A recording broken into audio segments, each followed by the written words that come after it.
डिसेंबर रोजी आपण राष्ट्रीय ग्राहक दिन साजरा करत असतो.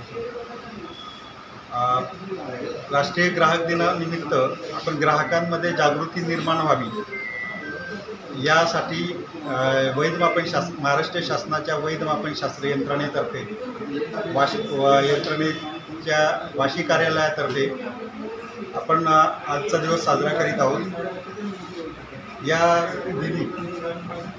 या दिनाचे महत्त्व म्हणजे काय, ग्राहकांमध्ये जागृती निर्माण व्हावी, त्यासाठी ग्राहकांचे हक्क काय किंवा ग्राहकांनी व्यापाऱ्याकडून एखादी वस्तू विकत घेत असताना कोणकोणत्या गोष्टीकडे लक्ष दिलं पाहिजे, या गोष्टींचं आपण त्याच्यामध्ये जागृती करण्याच्या उद्देशाने आज ह्या कार्यक्रमाचं आयोजन केलेलं आहे.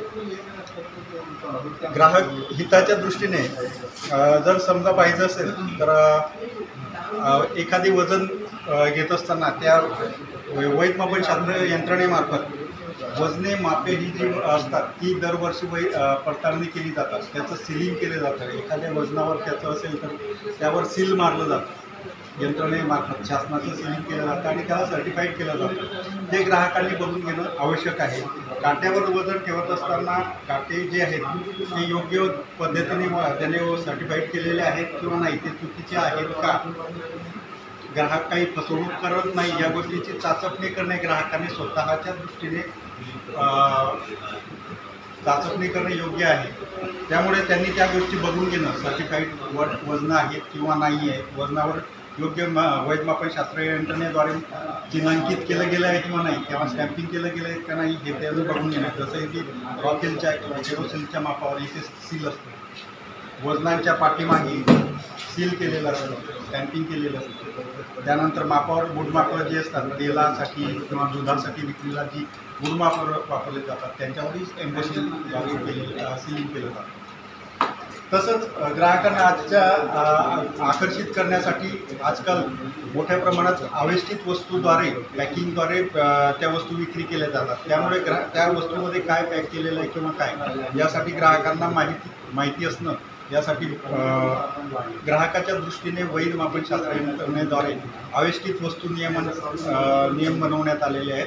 त्याद्वारे सहा गोष्टी जो डिक्लेरेशन्स आणि माहिती त्यावर घोषित करणं हे बंधनकारक आहे, मॅन्डेटरी केले गेलेलं आहे. त्यानुसार त्या आवेष्टनामध्ये कोणती वस्तू, त्या वस्तूचं जेनेरिक नेम त्यावर देणं गरजेचं आहे. दुसरं, मूळ उत्पादकाचा नाव, पत्ता, जर समजा आवश्यक असेल तर आवश्यकाचा नाव आणि पत्ता, पूर्ण पत्ता, आयातदार असेल तर आयातदाराचा पूर्ण नाव आणि पत्ता.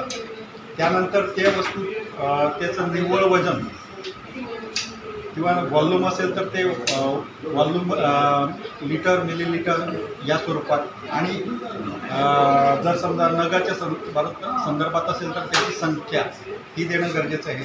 त्यानंतर त्याची आवेष्टित केल्याची महिना व वर्ष त्यावर डिक्लेअर करणं किंवा घोषित करणं हे बंधनकारक आहे.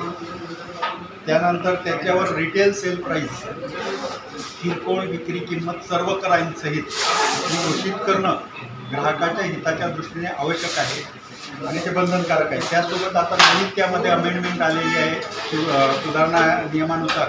त्यामध्ये युनिट सेल प्राईस 1 किलोच्या वरती जर असेल किंवा त्याच्या खाली जर असेल वजन, तर त्यात युनिट सेल प्राईस डिक्लेअर करणं हे आवश्यक आहे.